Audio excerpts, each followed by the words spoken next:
42 feuilles de cathode de cuivre et 7 présumés criminels ont été présentés au commissaire provincial de la police nationale congolaise du Haut-Katanga, le général Blaise Mboula Kilimbalimba, au cours de la mini-parade des officiers, c'est lundi 16 juin 2025 qu'il a présidé dans l'enceinte de l'état-major à Lubumbashi.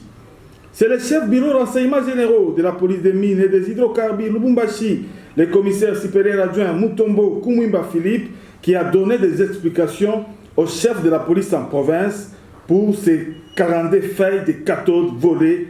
Selon cet officier de renseignement, ce vol s'inscrit dans une série d'attaques récurrentes sur les axes barrières Kakanda, Likasi et Likasi-Lubumbashi, Kasumbalesa, où des cargaisons de cuivre sont régulièrement détournées. Ces derniers temps, nous avons la recrudescence dans le secteur minier de la criminalité des vols de cathodes, des produits finis de l'exploitation minière.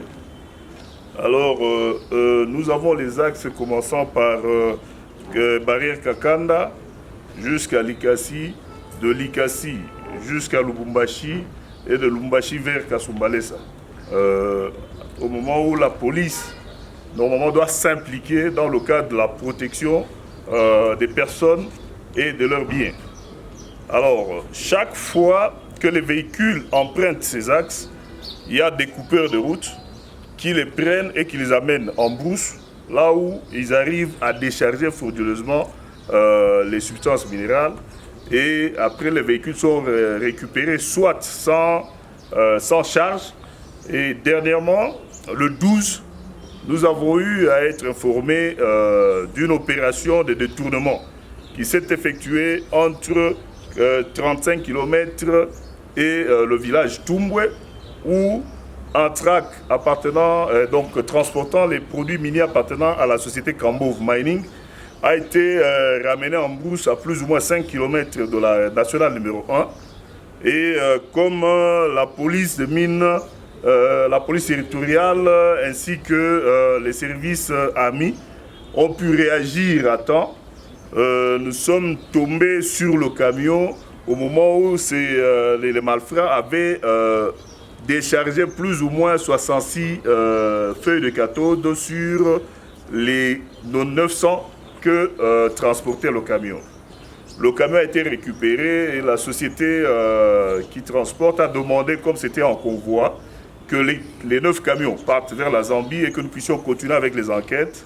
C'est ainsi qu'il y a 2 jours, nous sommes tombés sur un bus IAS, parce que c'est le mode opérandi maintenant. Donc dès qu'on décharge, on met dans des bus IAS, dans des voitures Probox, et les véhicules rentrent facilement à Lubumbashi vers les opérateurs mafieux qui sont dans le secteur minier et qui les revendent peut-être vers Kasumbalesa et ailleurs. Alors, nous avons un bus présentement. Ce bus a à son bord 42 feuilles de cathode et c'est après une course-poursuite depuis l'entrée-ville jusqu'au niveau de Kalubwe, à l'école Malikia.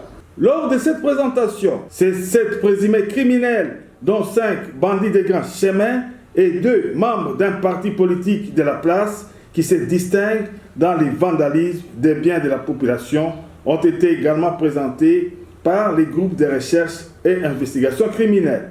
Le commissaire provincial de la police nationale congolaise du Haut-Katanga, le général Blaise Mboula Kilimbalimba, a salué l'efficacité de ses officiers et agents et a promis de poursuivre les enquêtes pour non seulement démanteler ces réseaux mafieux, mais aussi de barrer définitivement la route à ces malfrats, a-t-il conclu.